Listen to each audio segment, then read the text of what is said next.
এ পর্যায়ে আলোচনা রাখার জন্য সবাই অনুরোধ করছি আজকের মাহফিলের অন্যতম সহ আলোচক হরিপুরের আওয়াজ সৃষ্টিকারী উত্তরবঙ্গের অত্যন্ত পরিচিত মুখ কোকিল কণ্ঠ মিষ্টি ভাষী হাফেজ কারি মাওলানা মোহাম্মদ আল ইমরান হাবিবি, শিক্ষক অনকন মাদ্রাসা রাজশাহী।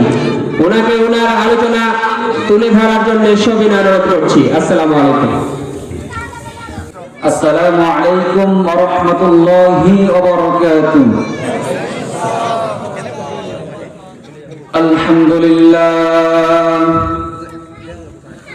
আলহামদুলিল্লাহ নাহমাদুহু ওয়া নাস্তাঈনুহু ওয়া নাস্তাগফিরুহু ওয়া নু'মিনু বিহি ওয়া নাতাওয়াক্কালু আলাইহি ওয়া না'উযু বিল্লাহি মিন শুরুরি আনফুসিনা ومن سيئات أعمالنا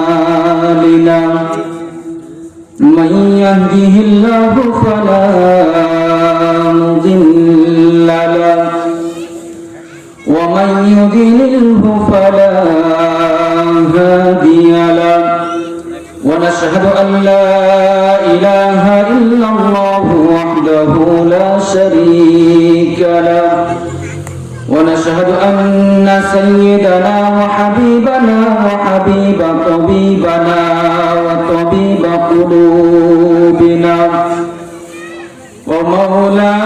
ومولانا محمدا عبده ورسوله الذي أرسله بالحق بصيرا ونظيرا وداعيا إلى الله بإذنه وسراجا وقمرا منيرا فقد قال الله تعالى في كلامه المجيد والفرقانه الحميد أعوذ بالله من الشيطان الرجيم بسم الله الرحمن الرحيم إن الله اشترى من المؤمنين أنفسهم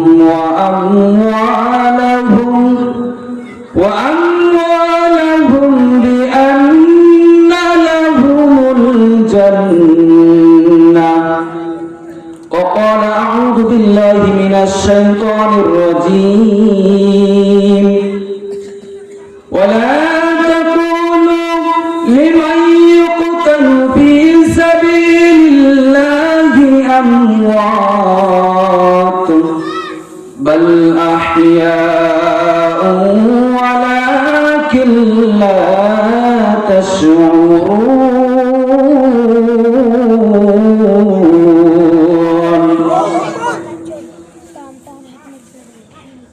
عن أبي هريرة رضي الله تعالى عنه قال قال رسول الله صلى الله عليه وسلم لا يؤمن أحدكم حتى أكون أحب إليه من والده وولده والناس أجمعين متفق عليه أو كما قال عليه الصلاة والسلام. শুধু ঘুষ আর অবিচার, অন্যায় আর বেবিচার, নারী ধর্ষণ নারী হরণ মানুষ খুনে কাঁদিছে রে বাংলার জমিন।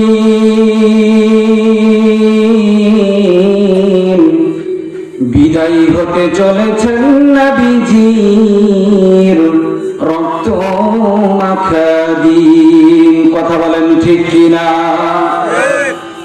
তবে মানুষ একটি কথা মনে রেখো, একদিন তোর সোনার দেহ থাকবে না রে আর, মাটির দেহ মাটিতে মিশবে মিশবে রে ধুলায়। কিসে কিসের টাকা কিসের বাড়ি, কিসের টাকা কিসের বাড়ি, এতই কিসের টাকা সে জমিদারি। একবার তুই মোরে দেখ না রে মানুষ, তোর সঙ্গে যাবে না কোনো পুরুষ কিংবা নারী। লা ইলাহা ইল্লাল্লাহ, লা ইলাহা ইল্লাল্লাহ, লা ইলাহা ইল্লাল্লাহ।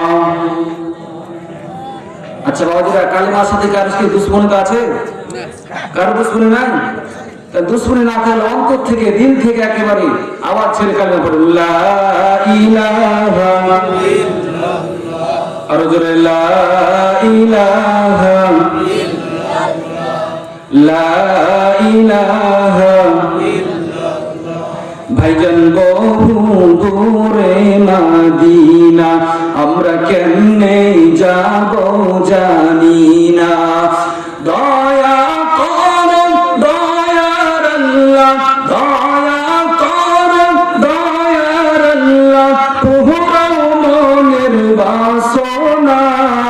লা ইলাহা ইল্লাল্লাহ, লা ইলাহা ইল্লাল্লাহ, লা ইলাহা ইল্লাল্লাহ, লা ইলাহা ইল্লাল্লাহ মুহাম্মাদুর রাসূলুল্লাহ সাল্লাল্লাহু আলাইহি ওয়াসাল্লাম। আলহামদুলিল্লাহ, ঠাকুরগাঁও জেলার অন্তর্গত হরিপুর থানার হলদিবাড়ি বড় জামে মসজিদের নির্মাণ কল্পে যুব সমাজের উদ্যোগে একদিন ব্যাপী তাফসীরুল কোরআন মাহফিল। এই তাফসীর পেয়ে আপনারা খুশি না বেজার? যদি হয়ে থাকেন খুশি, মুখে নিয়ে হাসি, আওয়াজটা হবে বেশি, বলে আলহামদুলিল্লাহ। আজকের এই মাহফিলের সম্মানিত সভাপতি করতেছেন যিনি, জনাব আলহাজ মোহাম্মদ নুরুল আমিন মিলা, আমার অত্যন্ত কাছের মানুষ। তিনি আমার জন্য যখনই দেখা হয় আমার শরীর লেগে আমার জন্য দোয়া করেন। খুব কাছের মানুষ। আল্লাহ পাক আমার নানা বলে ডাকি, নানা জানেন কে? আল্লাহ পাক হায়াতে বরকত দান করবে, আল্লাহুম্মা আমিন। আজকের মাহফিলের সহসভাপতি করতেছেন যিনি, জনাব মোহাম্মদ খায়রুল ইসলাম। আল্লাহ পাক তিনাকে দিনের জন্য, ইসলামের জন্য কবুল করবে, আল্লাহুম্মা আমিন। আজকের মাহফিলের সম্মানিত প্রধান অতিথি যিনি, জনাব জেদ মুর্তুজা চৌধুরী তুলা, সাবেক এমপি ঠাকুরগাঁও 2, সাবেক ভিপি ঢাকা কলেজ ও নির্বাচিত সদস্য বাংলাদেশ জাতীয়বাদী দল বিএনপি। আল্লাহ পাক ভাইকে আমার হায়াতে তৈয়বা দান করুক, ইসলামের বেশি বেশি কাজ করা তৌফিক দান করুন, আল্লাহুম্মা আমিন। আর রয়েছেন গেস্ট অফ অনার, বিশেষ অতিথি, যতগুলো নাম আছে বলতে গেলে এখানে নাম শেষে ও যেখানে শেষ হয়ে যাবে। তাই সকলকে দল মত নির্বিশেষে আমার ডান পাশে, বাম পাশে, পিছন দিকে, সামনের দিকে আমার বয়সে ছোট সুনামীরা, বয়সে সমতুল্য যুবক ভাইয়েরা, বাবা বয়সী বাবারা, দাদা বয়সী দাদারা এবং আলেমা ওলামাগণ, পর্দার অন্তরালে আমার শ্রদ্ধা আবুলা সরেলা, আমার মা ও বোনেরা, সকলকে একই সাথে নিয়ে আবার আল্লাহ পাকের শুকরিয়া জ্ঞাপন করছি। উচ্চ আওয়াজে আল্লাহ পাকের শুকরিয়া জ্ঞাপন করবো, বলি আলহামদুলিল্লাহ।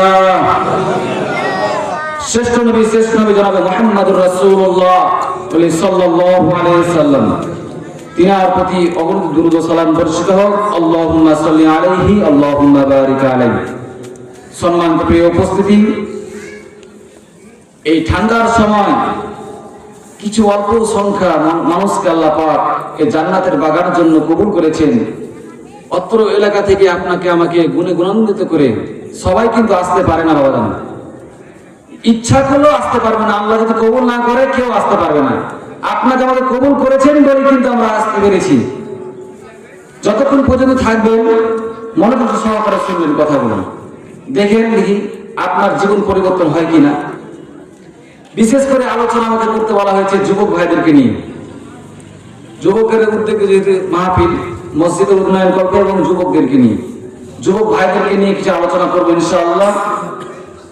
তো যুবক ভাইরা যারা রয়েছেন, আমার যুবক ভাই কে কে আছেন হাত তোলেন দিকে একটু, হাত তুলেন। যাক মাশাআল্লাহ, যুবক ভাই আছেন।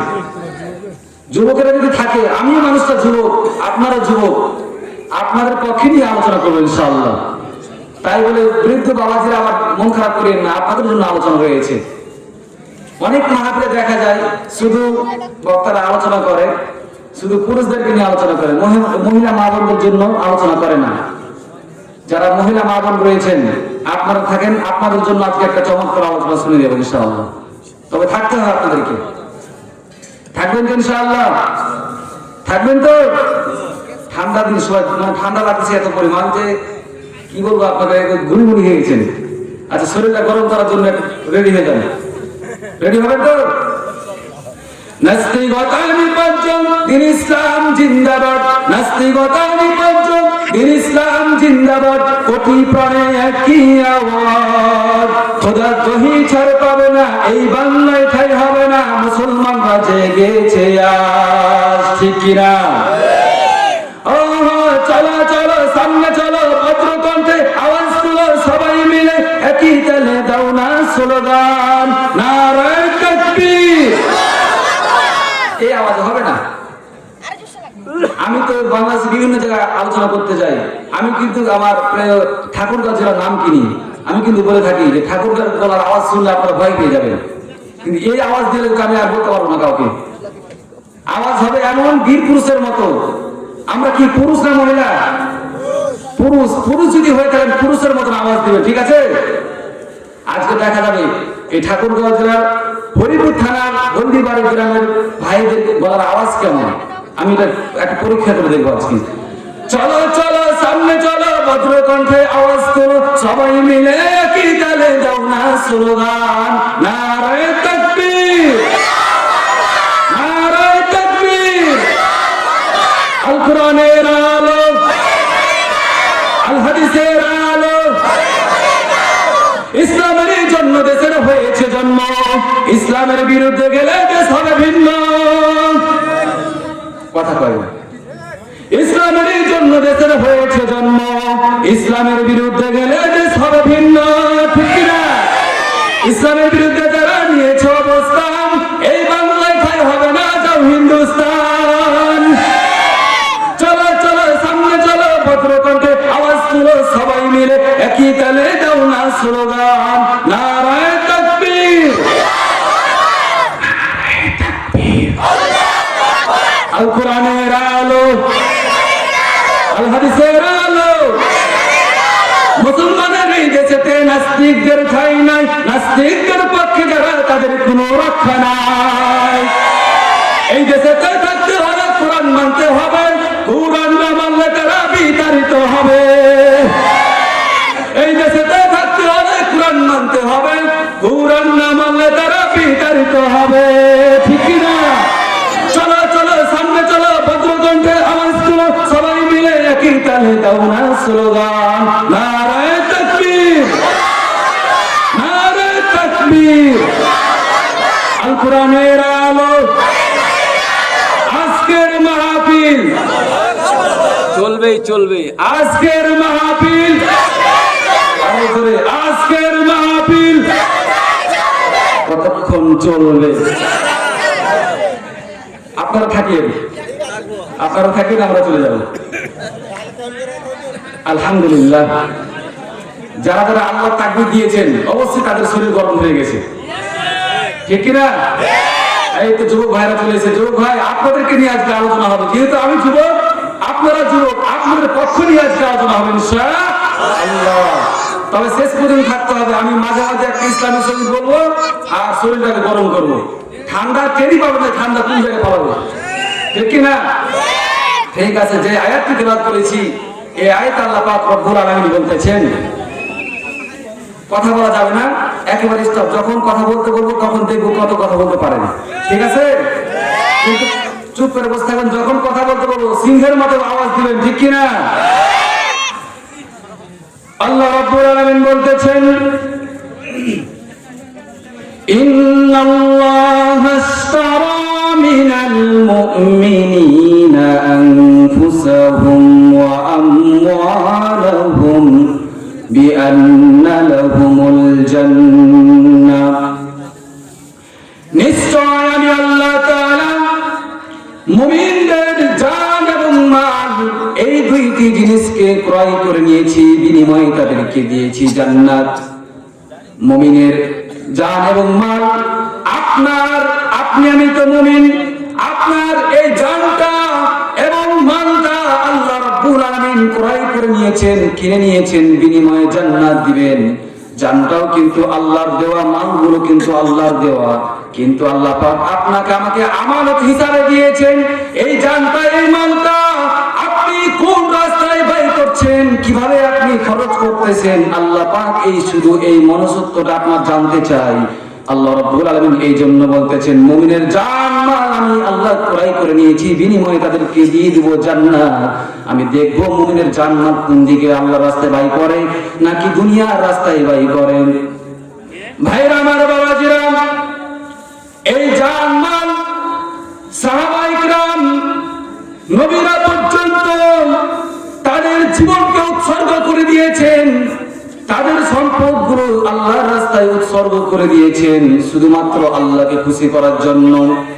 একটি হাদিস তেলাওয়াত করেছি, আল্লাহর নবী বিশ্বনবী জনাব মুহাম্মদুর রাসূলুল্লাহ সাল্লাল্লাহু আলাইহি সাল্লাম বলেছেন, লা ইউমিনু আহাদুকুম হাত্তা আকুনা হাব্বা ইলাইহি মিন ওয়ালিদিহি ওয়া ওয়ালাদিহি ওয়ান নাসি আজমাইন।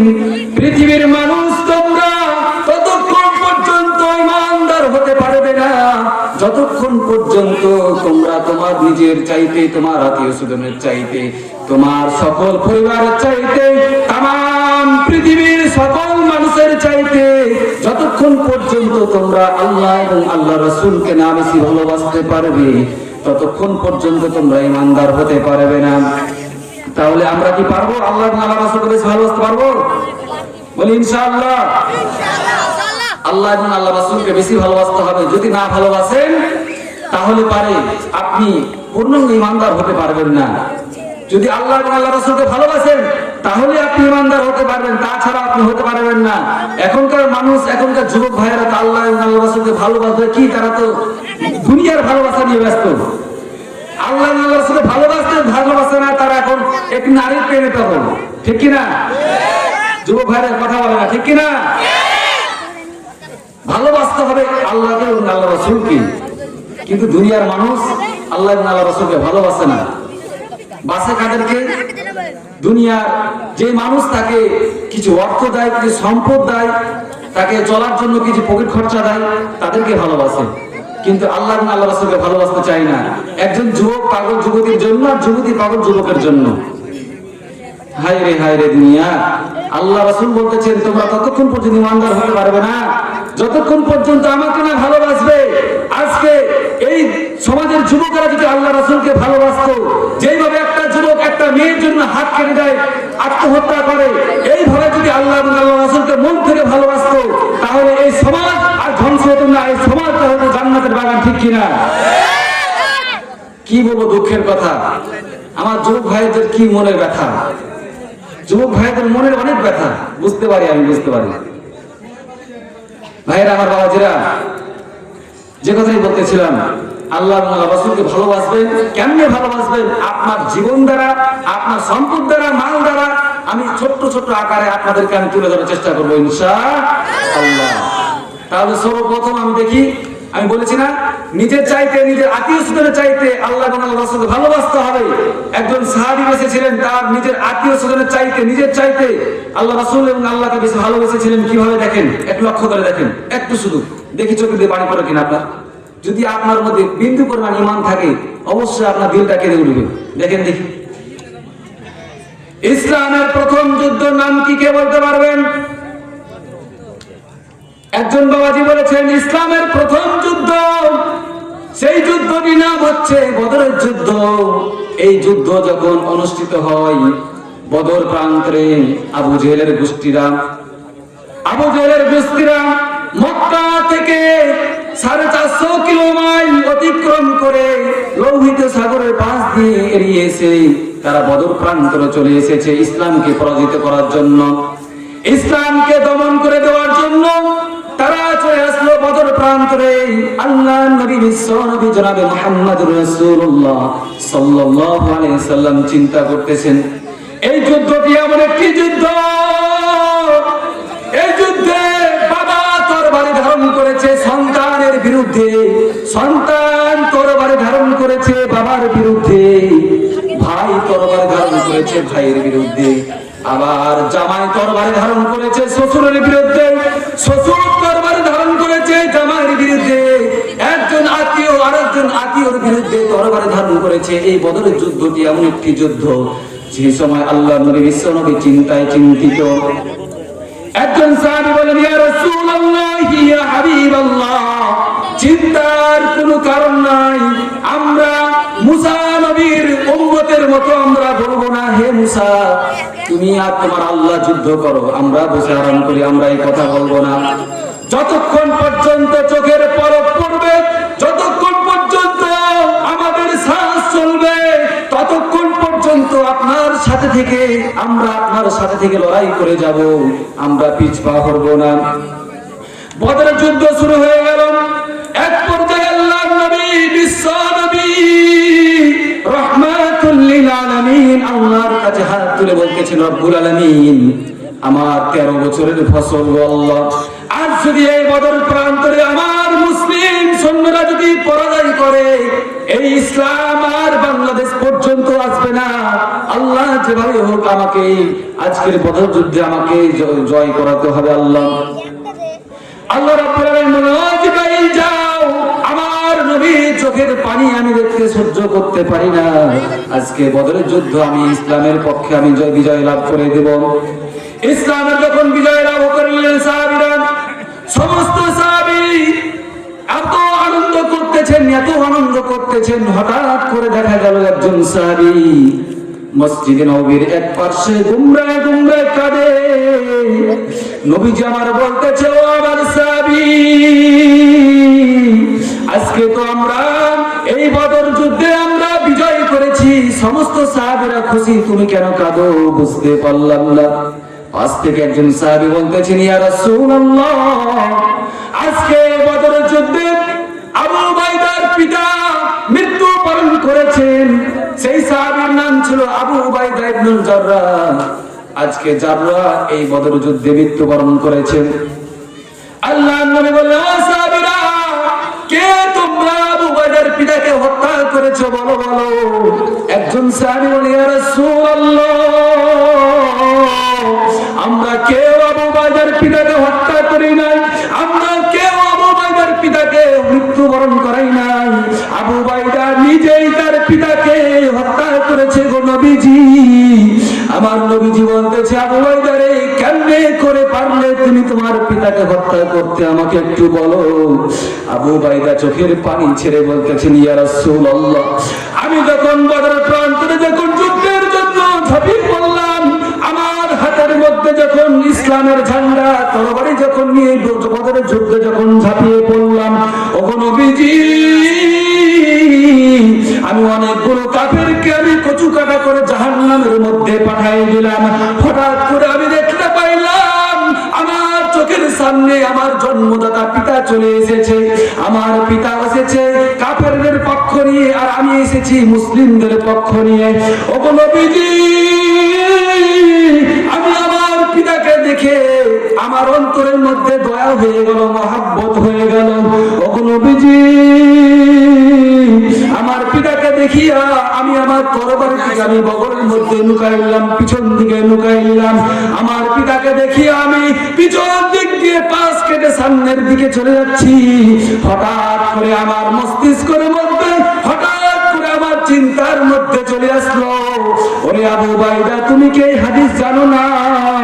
লা يؤمن أحدكم حتى أكون أحب إليه من والده وولده والناس أجمعين যতক্ষণ পর্যন্ত তোমার নিজের চাইতে, তোমার বাবার চাইতে, তোমার ভাইয়ের চাইতে, তোমার আত্মীয় স্বজনের চাইতে নবীকে না ভালোবাসবে, আল্লাহকে না ভালোবাসবে, ততক্ষণ পর্যন্ত তুমি ইমানদার হতে পারবে না। এই যখন আমার চিন্তায় চলে আসলো, আমি আর সামনের দিকে কদম আগাইতে পারলাম না, আমি আবার পিছন দিকে ব্যাক করলাম, তরবারিকে কসমুক্ত করে ধরলাম। ওগো নবীজি, এইবার আমি আমার বাবার গর্দান বরাবর দাঁড়াই গেলাম। আমার বাবার গর্দান বরাবর দাঁড়াই গিয়া আমি আমার তরবারিকে আগের চাইতে শক্ত করে ধরলাম। এইবার আমি চক্ষু দুটি বন্ধ করে আসমানের দিকে তাকাইয়া আল্লাহকে ডাক দিলাম, আল্লাহ, আজকে তোমাকে খুশি করার জন্য আমি আমার বাবাকে পর্যন্ত ছাড় দেব না। এই কথা বলে তরবারি এমন জোরে ছুঁড়ে মেরেছে, তার বাবার গর্দান থেকে মাথাটা জমিনের মধ্যে পড়ে গেছে। ওগো নবীজি, আমি লক্ষ্য করে দেখলাম আমার বাবার মাথা মস্তটা জমিনের মধ্যে পড়ে গেল। আমার দিকে দুইটি চোখ তাকাইয়া দেখে আমার অন্তরের মধ্যে দয়া চলে আসলো গো নবীজি, কারণ আমার এই বাবা আমাকে মানুষ করতে গিয়ে কত না কষ্ট করেছে। নিজে না একটা ভালো পোশাক পরে আমাকে ভালো পোশাক পরিয়েছে, নিজে না একটু ভালো খাবার খেয়ে আমাকে ভালো খাবারের ব্যবস্থা করে দিয়েছে। ওগো নবীজি, আজকে আমার বাবা ইসলামের বিরুদ্ধে যুদ্ধ করতে আসার কারণে আমি আমার বাবাকে দুনিয়া থেকে বিদায় করে দিয়েছি গো নবী। আমার নবীজি দুইটি হাতকে পেতে দিলেন আর বলতেছে, আবু উবাইদা রে, আজকে ইসলামের জন্য, আল্লাহ এবং আল্লাহ রাসূলকে ভালোবাসার জন্য তুমি তোমার নিজের পিতাকে পর্যন্ত প্রাধান্য দাও নাই। ওরে আবু উবাইদা, আসো আসো, আমার বুকের মধ্যে চলে আসো।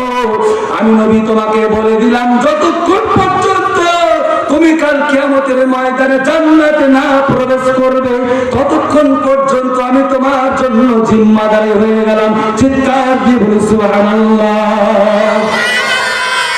ভাইরা আমার, বাবাজিরা, দেখেছেন যুবক মানুষ আবু উবাইদা ইসলামের জন্য, আল্লাহ আল্লাহ রাসূল খুশি করার জন্য তার বাবাকে পর্যন্ত ছাড় দেয় নাই।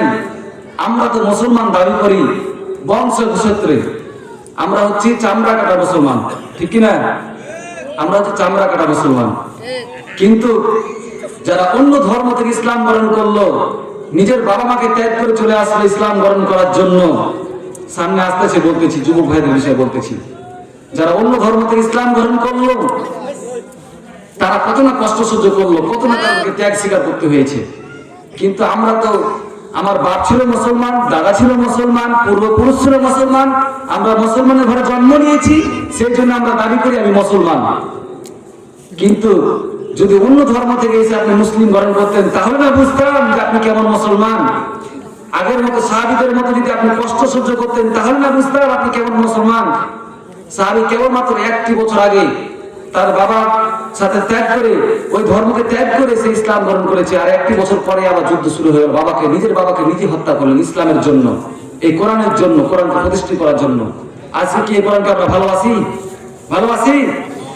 এই কোরআনকে যদি আমরা ভালোবাসতে পারি, কোরআনের মহব্বত যদি আমার আপনার অন্তরের মধ্যে থাকে, আপনাকে জিরো থেকে হিরো বানিয়ে দিবেন কে? আল্লাহ।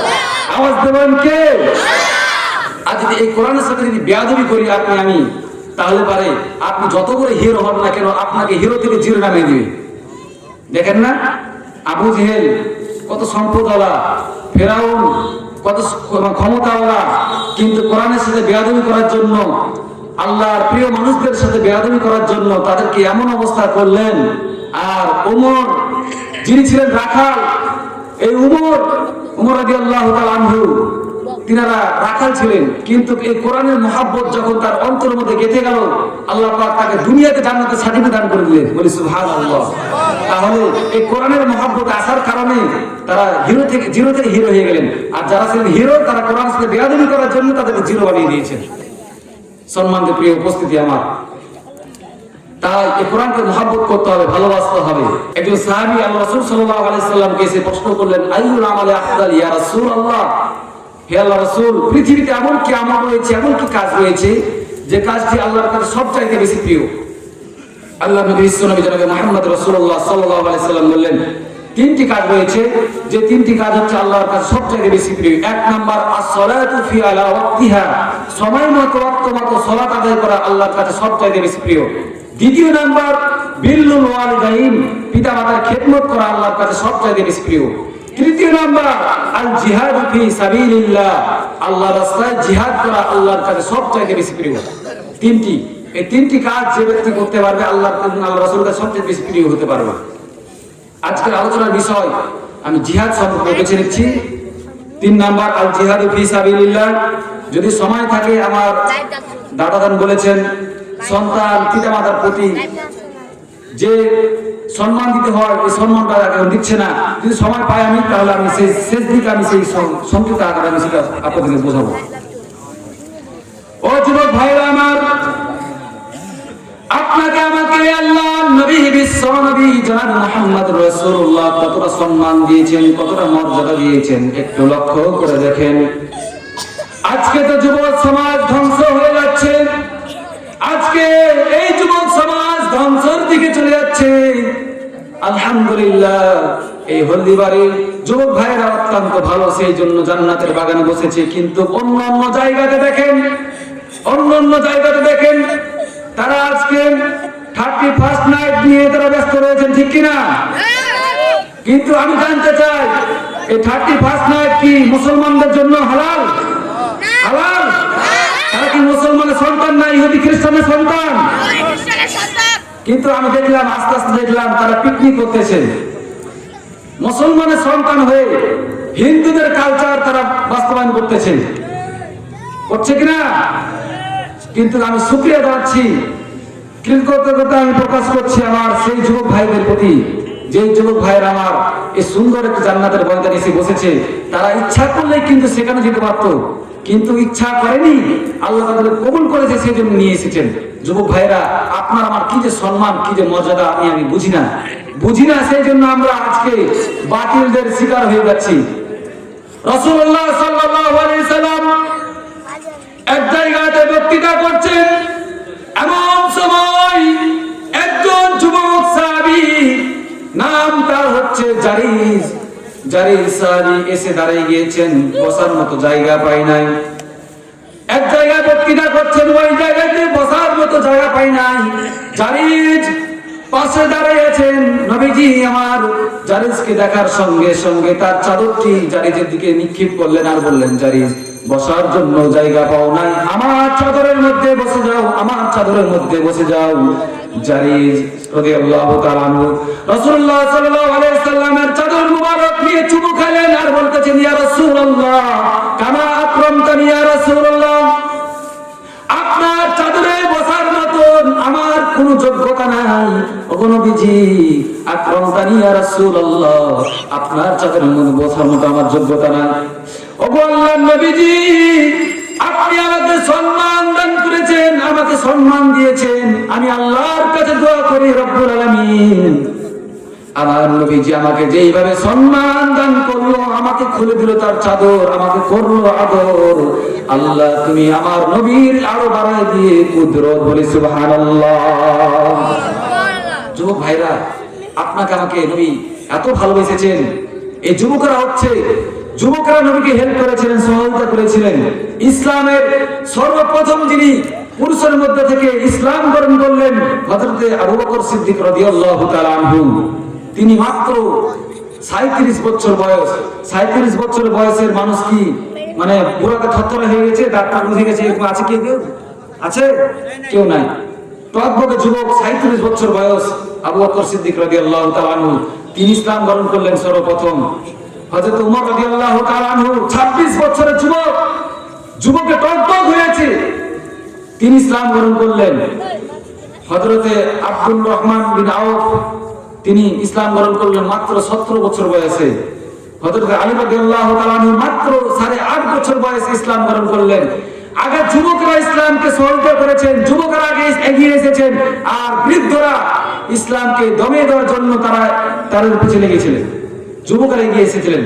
কিন্তু আজ যুবক এমন হয়ে গিয়েছে বাবারে, যুবকরা আজকে বাতিলের শিকার হয়ে গেছে। এই যুবক হচ্ছে রাসূলুল্লাহর সৈনিক, এই যুবক হচ্ছে রাসূলুল্লাহর ভালোবাসার সৈনিক, এই যুবকরা হচ্ছে রাসূলুল্লাহ সাল্লাল্লাহু আলাইহি ওয়াসাল্লামের কাছের বন্ধু। আর যুবকেরা আজকে হয়ে গেছে বাতিলের শিকার। রাসূলুল্লাহ সাল্লাল্লাহু আলাইহি ওয়াসাল্লাম বলেছেন, কাল কিয়ামতের ময়দানে 7 শ্রেণীর মানুষ আরশের ছায়া পাবে। সেই সময় 7 শ্রেণীর মানুষের মধ্য থেকে ওই যুবক আরশের ছায়া পাবে যে যুবক তার যুবক অবস্থায় আল্লাহর ইবাদত করে, যে যুবক তার যুবক অবস্থায় আল্লাহর ইবাদতে তিনি ব্যস্ত থাকেন, সেই যুবককে আল্লাহ পাক কাল কিয়ামতের ময়দানে আরশের ছায়া দান করবে। ঠিক কিনা? দান করবে। যুবক ভাইয়েরা আসেন, ইসলামের দিকে এগিয়ে আসেন। যুবকেরা যদি তাদের শক্তি আর বৃদ্ধরা বাবাজিরা যদি তাদের বুদ্ধি, শক্তি বুদ্ধি যদি এক হয়ে যায়, ইসলাম ইনশাআল্লাহ একদিন বিজয় হবে ইনশাআল্লাহ। আমাদের প্রিয় উপস্থিতি, এই শাহাদাতি মৃত্যু এমন একটি মৃত্যু যে মৃত্যুটা হচ্ছে আপনি যদি শাহাদাত বরণ করতে পারেন তাহলে পরে আপনার কোন হিসাব নাই, কোন বিচার নাই, কোন কিতাব নাই, বিনা হিসাবে আপনি জান্নাত চলে যাবেন। সুবহানাল্লাহ। কাল কিয়ামতের ময়দানে ওই 7 শ্রেণীর মানুষের মধ্য থেকে যারা শাহাদাত বরণ করবে, যারা শহীদ হবে, তারাও কিন্তু বিনা হিসাবে আল্লাহর জান্নাতে যাবে তো যাবে, আরশের ছায়া সেদিন কিয়ামতের ময়দানে পাবে 7 শ্রেণীর মানুষের মধ্যে থেকে। তাহলে আমাদেরকে শাহাদাত মৃত্যু আমাদের দিলের মধ্যে, অন্তরের মধ্যে থাকা দরকার আছে কিনা? আছে। তাহলে আমাকে আপনাদের শাহাদাত মৃত্যুবরণ করতে হবে। একটু জিকির করেন তো দেখি, লা ইলাহা ইল্লাল্লাহ, আরো জোরে লা ইলাহা ইল্লাল্লাহ, লা ইলাহা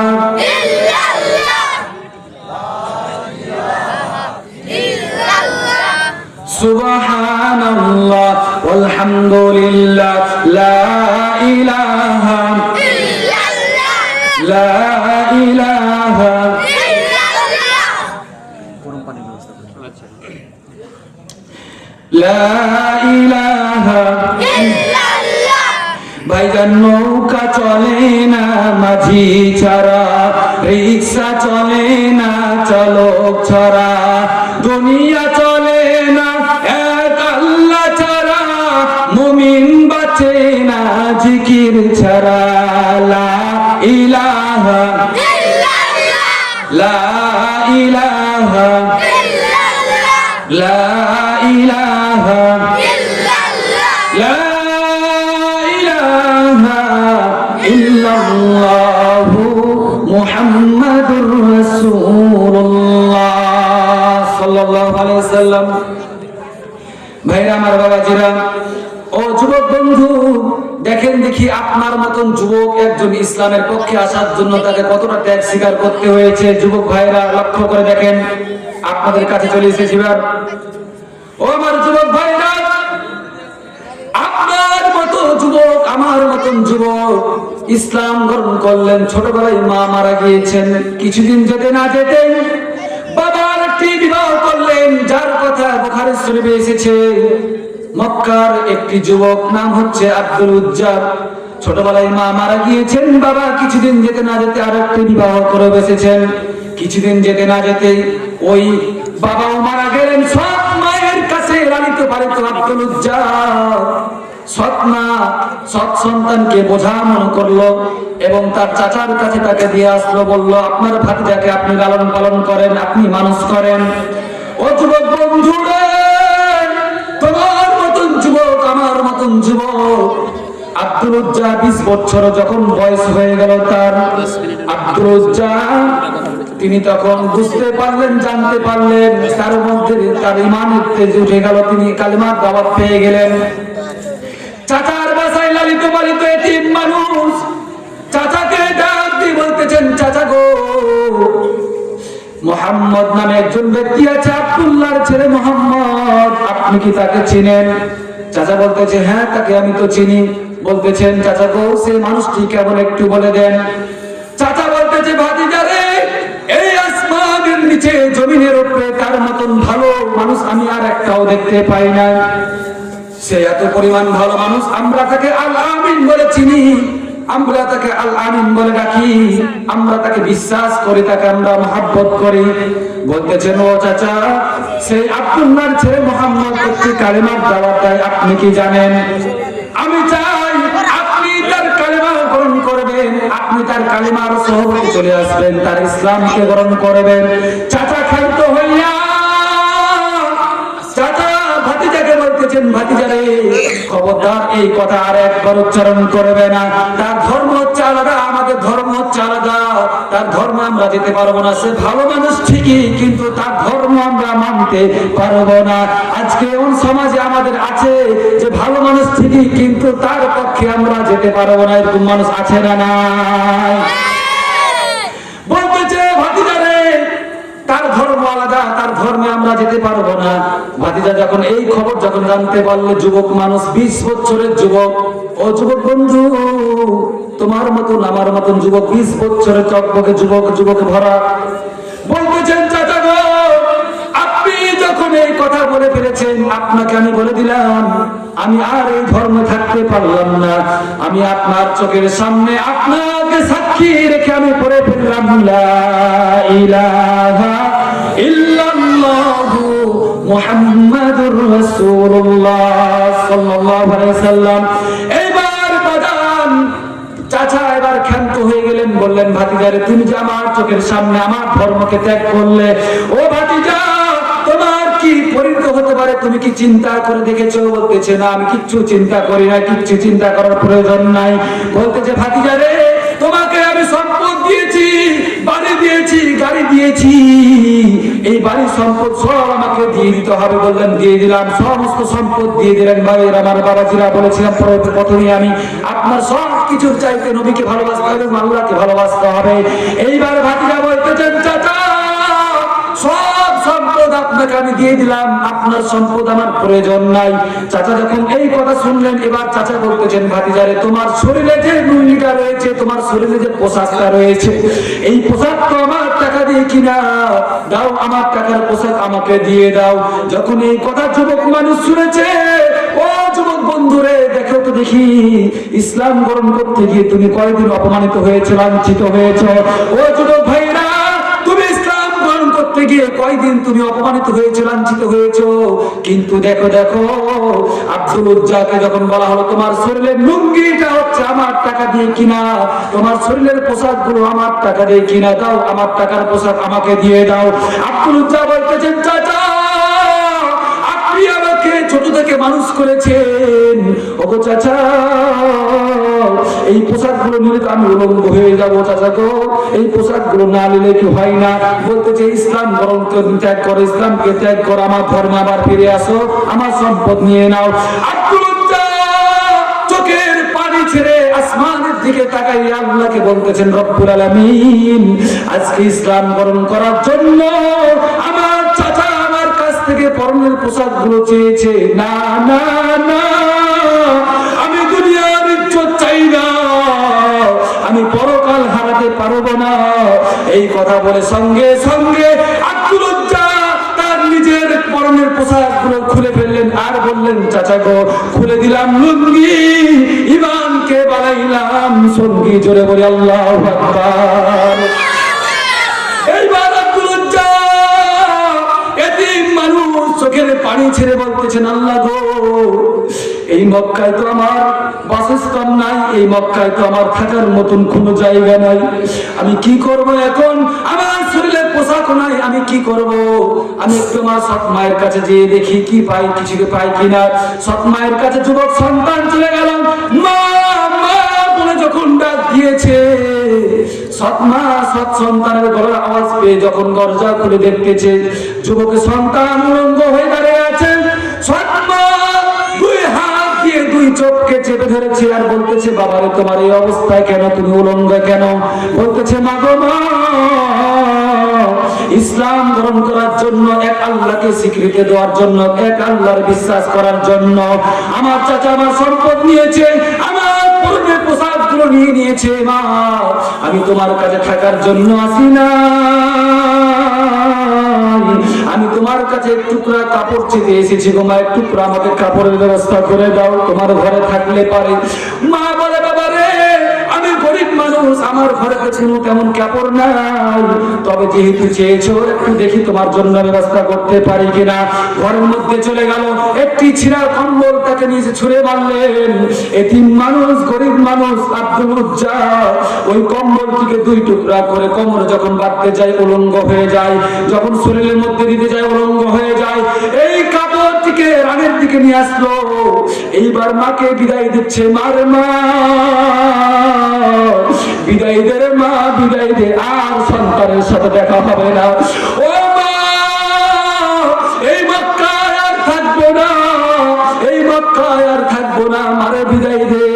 আমি চলে গেলাম মক্কা থেকে মদিনা, আমার নবীজির মক্কা থেকে মদিনায় চলে গেলাম নবীজির কাছে। আব্দুল উজ্জা মক্কা থেকে মদিনায় চলে শুরু করলেন, পথ চলা শুরু করলেন। কখনো খাই কখনো খাই না, হাঁটি হাঁটি পা পা করে চলে যাচ্ছে। যুবক ভাইরা আমার, এই যুবক হাঁটি হাঁটি পা পা করে মক্কা থেকে যখন মদিনায় যেতে থাকলেন, অনেক দূর রাস্তা, 450 কিলোমিটার দূর, এত দূর রাস্তা, এত দূর পর্যন্ত অতিক্রম করলেন। কখনো খাই কখনো খাই না। এইবার আব্দুল উজ্জা মসজিদ নববীর চৌকারের সামনে গিয়ে দাঁড়ায় গিয়েছে। আমার নবীজি বিশ্ব নবী জনাব মুহাম্মদুর রাসূলুল্লাহ সাল্লাল্লাহু আলাইহি সাল্লাম যখন মসজিদ নববীর সাহাবীদেরকে আসহাবে সুফার মধ্যে নিয়ে আলোচনা করছেন, হঠাৎ করে দেখা গেল একজন যুবক উলঙ্গ অবস্থায় মসজিদ নববীর চৌকাঠ ধরে দাঁড়াই আছে। কেমন জানি দেখে লাগে, তার মুখগুলো কেমন গালগুলো ঢুকে গিয়েছে, পেট পিঠের সাথে লেগে গিয়েছে, উলঙ্গ অবস্থায় দাঁড়াই আছে। নবীজি আর না দেখে গা বসে থাকতে পারলেন না। নবীজি সঙ্গে সঙ্গে যুবকের কাছে আসলো আর বলল, যুবক রে, তোমার এই অবস্থা কেন বলতেছেন নবী গো?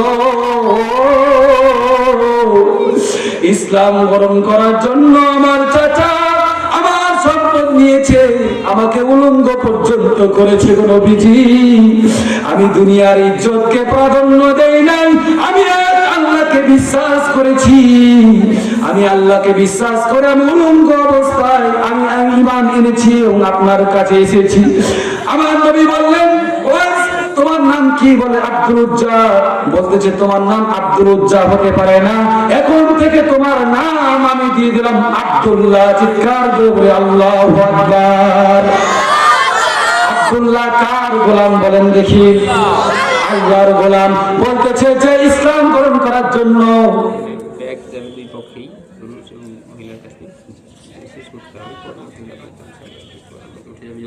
একটা কথা বলবেন, ব্যবস্থা করবেন, ভাইরা আমার, বাবাজিরা, এই আব্দুল্লাহ, তাকে আব্দুল্লাহ জুলবাজা দেন, যার কথা বুখারী শরীফে এসেছেন। দেখলেন, তাহলে লক্ষ্য করে দেখলেন তো, ইসলাম গ্রহণ করার জন্য, ইসলামের পথে আসার জন্য তাকে সমস্ত সম্পদ দিতে হয়েছে এবং কি তার নিজের পরনের পোশাক পর্যন্ত দিতে হয়েছে। যুবক ভাইয়েরা আমার, আজকে আমি আপনি কি করি ইসলামের জন্য? কতটুকু আমি আপনি ত্যাগ স্বীকার করি? আমরা তো ত্যাগ স্বীকার করি না। যদি এই ময়দানে যদি আপনাকে বলা হয় যে আপনি ইসলামকে ভালোবাসতে গিয়ে, কোরআনকে ভালোবাসতে গিয়ে আপনি উলঙ্গ হতে পারবেন না, আপনাকে যদি বলা হয় যে আপনি ইসলাম গ্রহণ করার জন্য আপনার বাপকে আপনি হত্যা করেন, আপনি হত্যা করতে পারবেন না, সেই জন্য আমি আর আপনাকে ওই কথা বলবো না। শুধুমাত্র আপনার কিছু সম্পদ চাই, কিছুমাত্র সম্পদ চাই। সম্মানিত মা বোনরা আমার সম্মানিত মা বোনরা, মসজিদের উন্নয়নের জন্য আপনাদের কাছে একটি ব্যাগ যাবে, আপনারা অবশ্যই দান করবেন।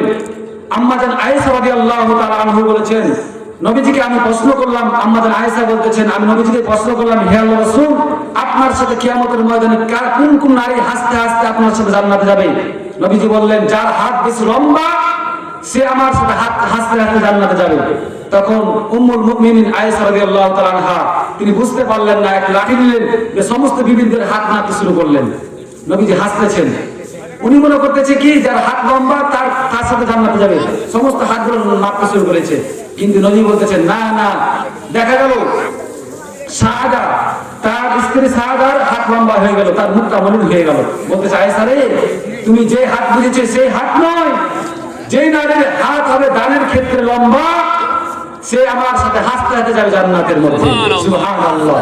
সম্মানিত প্রিয় উপস্থিতি, আমার আম্মা জানেরা, আপনাদের জন্য আমি পরে আলোচনা নিয়ে আসতেছি। আপনাদের জন্য আলোচনা রয়েছে। আপনারা মন খুলে দিল খুলে আপনারা এই আজকের এই হলদিবাড়ি মসজিদের নির্মাণের জন্য আপনারা দান করবেন।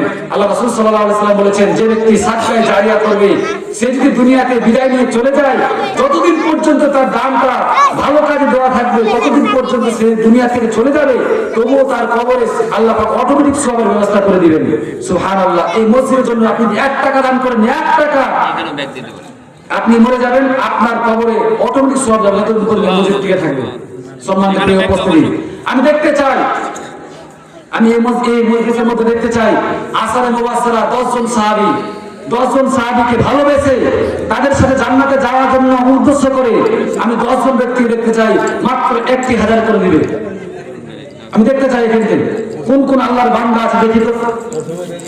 সভাপতি 1000 টাকা দেন দে আজকের মাহফিলে সভাপতি আমরা 1000 টাকা।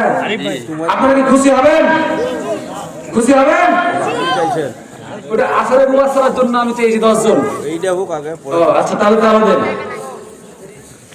দেখি কোন কোন আল্লাহর বান্দা রয়েছেন, হাত তোলেন, একটু হাত তোলেন। আলহামদুলিল্লাহ, লিল্লাহি তাকবীর। আয় আল্লাহ তাআলা, আমার সভাপতি আজকের আমার নানা জান নুরুল আমিন, আল্লাহ তাআলা আমার নানা জান 1000 টাকা করলো নগদ। আল্লাহ তার 14 গোষ্ঠীকে তিনি দেখে জান্নাতের জগৎ, রব্বুল আলামিন তার দানখানা তিনি কবুল আর মঞ্জুর করে নাও, আমিন। আর কোন আল্লাহর বান্দা রয়েছেন? আজকের মাহফিলের সম্মানিত সহসভাপতি এবং মসজিদের পৃষ্ঠপোষক খায়রুল আলম স্বর্ণকার সাহেব 10,000 টাকা এবং 20 ব্যাগ সিমেন্ট। লিল্লাহি তাকবীর, লিল্লাহি তাকবীর। আজকের মাহফিলের সম্মানিত সহসভাপতি খায়রুল ইসলাম, তিনি এই মসজিদের জন্য 10,000 টাকা করেছে দান। আল্লাহ তুমি বড় মেহেরবান, রব্বুল আলামিন তার দানখানা কবুল আর মঞ্জুর করিয়ে নাও, বলে আমিন। আয় আল্লাহ তাআলা 20 বস্তা সিমেন্ট দান করেছে, 20 বস্তা সিমেন্ট দান করেছে। আল্লাহ জানি না তার মা বাবা দুনিয়াতে বেঁচে আছে কিনা, যদি দুনিয়া থেকে বেঁচে থাকে আল্লাহ হায়াত দারাজ করে দেন, আর যদি দুনিয়ার মায়া ত্যাগ করে অন্ধকার কবরে চলে যায় আল্লাহ তার মা বাবার কবরটাকে জান্নাতের বাগান বানায় দেন, বলে আমিন।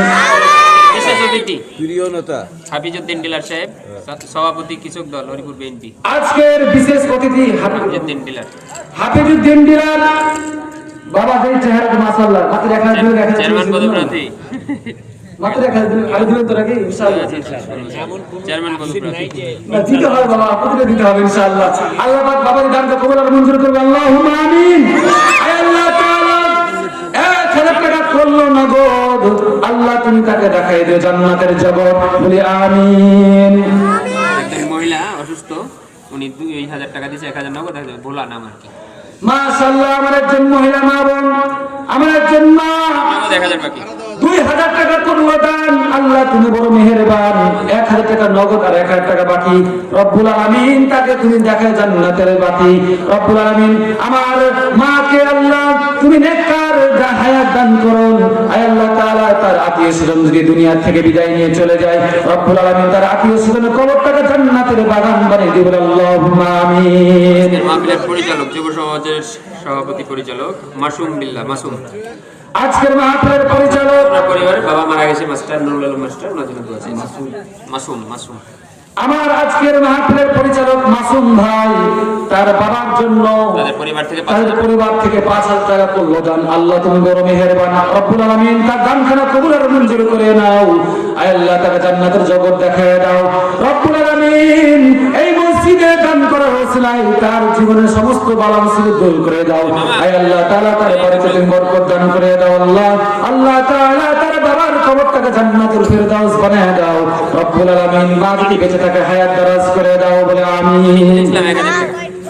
মানিকুল ইসলাম নামে একজন বাবা 1000 টাকা করলো দান। আল্লাহ তুমি বড় মেহেরবান, রব্বুল আলামিন তার দানখানা কবুল আর মঞ্জুর